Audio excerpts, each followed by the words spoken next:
சென்னை பாரிமுனையில் நடைபெற்ற துணை முதலமைச்சர் உதயநிதி ஸ்டாலின் பிறந்தநாள் விழாவில் ஏராளமான கல்லூரி மாணவ மாணவியர் மற்றும் கர்ப்பிணிகளுக்கு நலத்திட்ட உதவிகள் வழங்கப்பட்டன. பாரிமுனையில் உள்ள ராஜா அண்ணாமலை மன்றத்தில் சென்னை கிழக்கு மாவட்ட திமுக சார்பில் துணை முதலமைச்சர் உதயநிதி ஸ்டாலின் பிறந்தநாள் மனிதநேய உதய நாள் விழா என்ற பெயரில் கொண்டாடப்பட்டது. இதில் கல்லூரி மாணவ மாணவியருக்கு கல்வி உதவித்தொகை மற்றும் உபகரணங்கள், கர்ப்பிணி பெண்களுக்கு பேறுகால உதவித்தொகை வழங்கப்பட்டது. சென்னை மாநகராட்சி மேயர் பிரியாராஜன் ஏற்பாட்டில் இந்த விழா நடைபெற்றது. சென்னை கிழக்கு மாவட்ட திமுக செயலாளரும் அறநிலையத்துறை அமைச்சருமான சேகர் பாபு முன்னிலையில் நடைபெற்ற நிகழ்வில் மக்கள் நீதி மைய தலைவரும் மாநிலங்களவை உறுப்பினருமான கமல்ஹாசன், மதுரை உலக தமிழ் சங்க துணைத் தலைவர் பேராசிரியர் முனைவர் பர்வின் சுல்தானா கலந்து கொண்டு நலத்திட்டங்களை வழங்கி சிறப்புரையாற்றினர். முத்தமிழறிஞர் கலைஞர் அவர்களை அவர்களுடைய பிறந்த நாள் அன்றைக்கு வாழ்த்தக்கூடிய நாக்கு பெற்றேன்.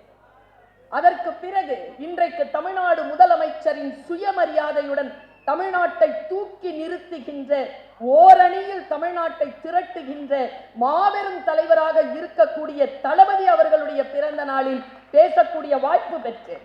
இன்றைக்கு மனித நேயர் உதயநிதி அவர்களுடைய பிறந்த நாளில் பேசுகிறேன் என்றால், அன்றைக்கு முத்தமிழறிஞர் கலைஞர்களுக்கு சொன்ன அந்த வார்த்தையை சொல்லுகிறேன்.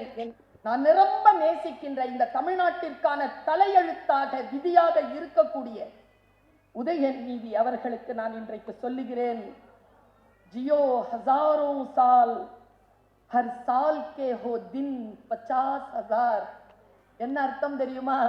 நீ இன்னும் ஒரு 1000 ஆண்டுகள் வாழ்க, 1000 ஆண்டுகளின் ஒவ்வொரு நாளும் 50,000 ஆண்டுகள் ஆகுக என்கின்ற அந்த வார்த்தையை நான் வைக்கிறேன். மாண்புமிகு தமிழ்நாடு முதலமைச்சர் அவர்களின் பிறந்த நாளாக இருந்தாலும் சரி, நம்முடைய துணை முதலமைச்சர் அவர்களின் பிறந்த நாளாக இருந்தாலும் சரி, பொதுமக்களுக்கு பயன்பெறும் வகையில் தன்னுடைய பிறந்த நாள்கள் கொண்டாடப்பட வேண்டும் என்ற ஒரு கோரிக்கையை எப்பொழுதுமே நம்முடைய மாண்புமிகு முதலமைச்சர் அவர்களும் மாண்புமிகு துணை முதலமைச்சர் அவர்களும் முன்வைப்பார்கள். அதன் வழியில் இன்றைக்கு பல்வேறு வகையில் நலத்திட்ட உதவிகள் வழங்க இருக்கிறார்கள்.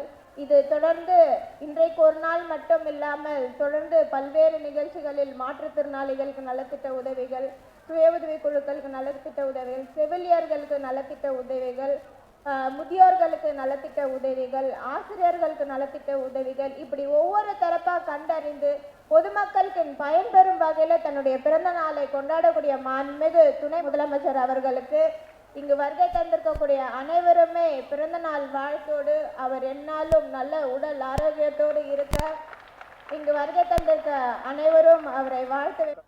திராவிட முன்னேற்ற கழகத்தை நேற்று பெய்த மழையில் இன்று முளைத்த காளான்கள் அழித்து விடுவோம், ஒழித்து விடுவோம் என்று அறைகோவல் விடுவதை நாம் அனைவரும் நன்றாக அறிவோம். இந்த நிகழ்ச்சியின் வாயிலாக ஒரே ஒரு எடுத்துக்காட்டை அவர்களுக்கு சொல்ல கடமைப்பட்டிருக்கின்றோம். இது வாழையடி வாழையாக வருகின்ற இயக்கம். எங்களுடைய வயது 63. இந்த நிகழ்ச்சியுடைய ஏற்பாட்டாளர் வயது சென்னை பெருநகரத்துடைய மேயர் என் ஆறுயிர் சகோதரி பிரியா ராஜன் அவர்களுக்கு 33 வயது. 63 வயது கடந்தவனும் இந்த களத்திலே நின்று கொண்டிருக்கின்றோம்.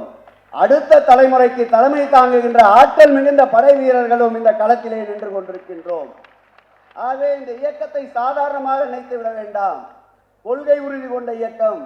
சொல்லுவார்கள் பல சந்தர்ப்பங்களில், building strong but basement weak என்று. இந்த இயக்கத்தை பொறுத்தளவில் பேஸ்மெண்ட் ஸ்ட்ராங், எங்களை எதிர்க்கின்ற கட்டடங்கள் அனைத்தும் வீக்காக இருக்கின்றது. திமுகங்கிறது ஒரு உணர்வு. கலைஞரே பிறக்கலைன்னா, அண்ணாவே பிறக்கலைன்னா வேற யாராவது வந்தே ஆக வேண்டிய நிலைமை. நல்ல வேளை இவங்க வந்தாங்க. சரியான ஆட்கள் சரியான நேரத்தில் வந்தது. அதோட எங்கேயோ 1920 ஆரம்பிச்சாச்சு இந்த இயக்கம்.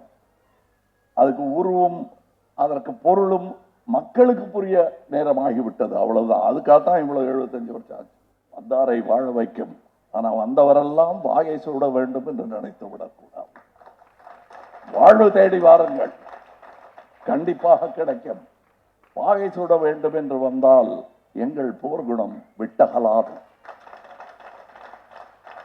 நின்று காப்போம் தமிழகத்தை. அதனால் தான் இந்த அலையன்ஸ். புரியுதா? தமிழில் சொல்லிட்டேன். பட் இப்போ எல்லாம் மெஷின் வந்துருச்சு. இவங்க காட்டினாங்களே இப்படி சொன்னா தமிழில் அவங்களுக்கு டிரான்ஸ்லேட் பண்ணி சொல்லிடும். இனிமேல் தமிழ் லெட்டர்லாம் அனுப்ப வேண்டியது. எந்த மொழியில் சும்மா 0101 அனுப்பிச்சா அது தமிழில் சொல்லும், ஹிந்தியில் சொல்லும், எல்லாத்துலேயும் சொல்லும்.